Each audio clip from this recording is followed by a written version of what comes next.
Assalamualaikum warahmatullahi wabarakatuh. Shalom, Om Swastiastu, Namo Buddhaya, salam kebajikan. Di sini saya akan memaparkan materi tentang asuhan kehamilan. Itu perkenalkan, nama saya Renopita Sihite dari Prodi D3 Kebidanan. Nah, di sini asuhan kehamilan itu apa sih?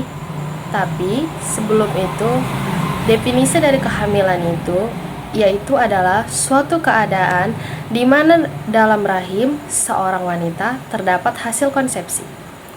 Nah, pelayanan kesehatan yang diberikan kepada ibu selama hamil diberikan sesuai dengan pedomannya.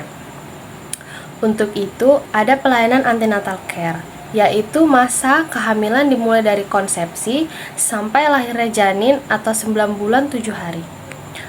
Antenatal care, ada yang tahu nggak?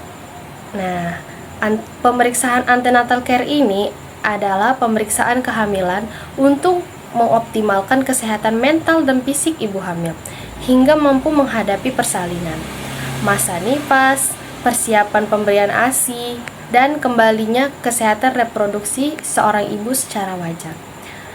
Untuk itu, filosofi asuhan kebidanan yaitu menggambarkan suatu keyakinan yang dianut oleh bidan dan dijadikan sebagai panduan yang diyakini dalam memberikan asuhan. Kehamilan dan persalinan merupakan proses yang secara alamiah dan bukan proses patologi. Tetapi kondisi normal dapat menjadi patologi atau abnormal. Nah, dalam menyadari hal tersebut, tidak perlu melakukan intervensi yang tidak perlu, kecuali ada indikasi. Nah, perempuan memiliki kepribadian yang unik loh, di mana itu terdiri atas bio, psiko, sosial yang berbeda. Sehingga dalam memperlakukan pasien atau klien, satu dengan yang lainnya juga berbeda. Dan tidak boleh disamaratakan. Kesejahteraan perempuan dan bayi baru lahir mempunyai hak memilih dan memutuskan tentang kesehatannya loh. Siapa dan di mana mendapatkan pelayanan kesehatan.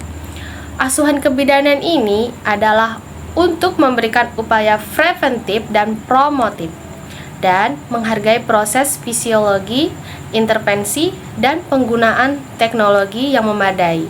Dilakukan hanya atas indikasi. Nah, harus diingat atas dasar indikasi jika terjadi patologi. Kehamilan dan kelahiran adalah proses yang sangat normal, alami, dan tentunya sehat. Untuk itu, ibu dan keluarga mempunyai kebijakan dan seringkali tahu kapan mereka melahirkan. Keyakinan dan kemampuan ibu untuk melahirkan dan merawat bayi bisa ditingkatkan atau juga dihilangkan oleh orang yang memberikan asuhan pada siapa dan di mana ia melahirkan.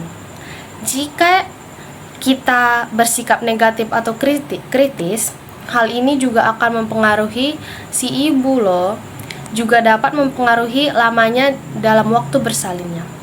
Otonomi klien dalam pengambilan keputusan. Nah, itu apa sih?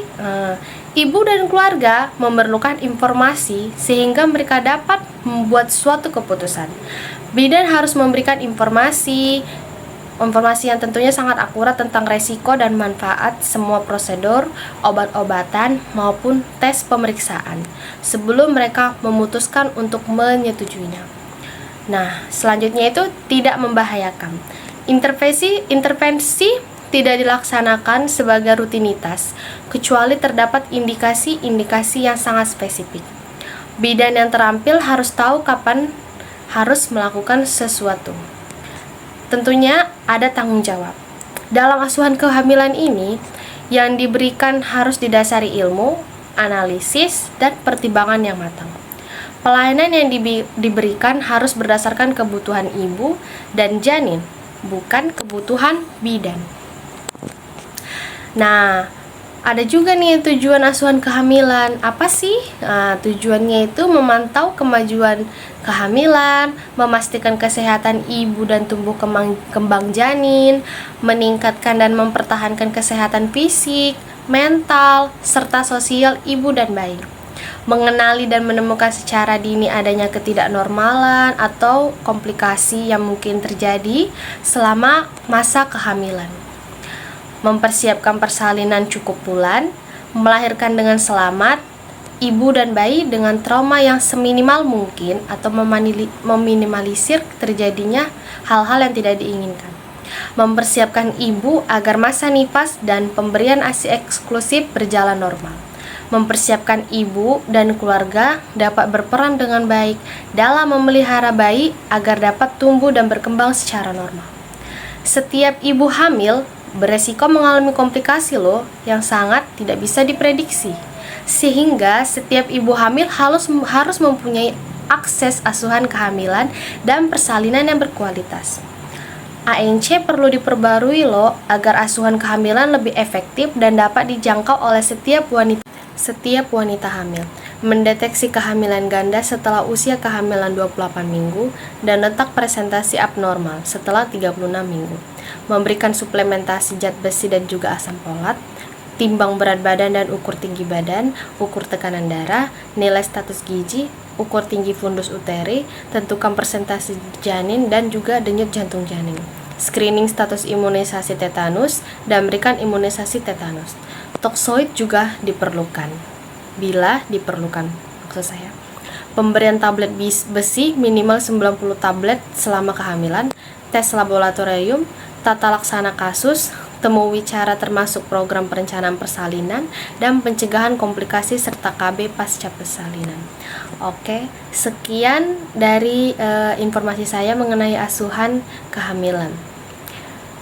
Lebih dan kurangnya mungkin hanya itu yang dapat saya beritahu. Sekian, terima kasih. Assalamualaikum warahmatullahi wabarakatuh. Shalom, Om Swastiastu, Namo Buddhaya, salam kebajikan.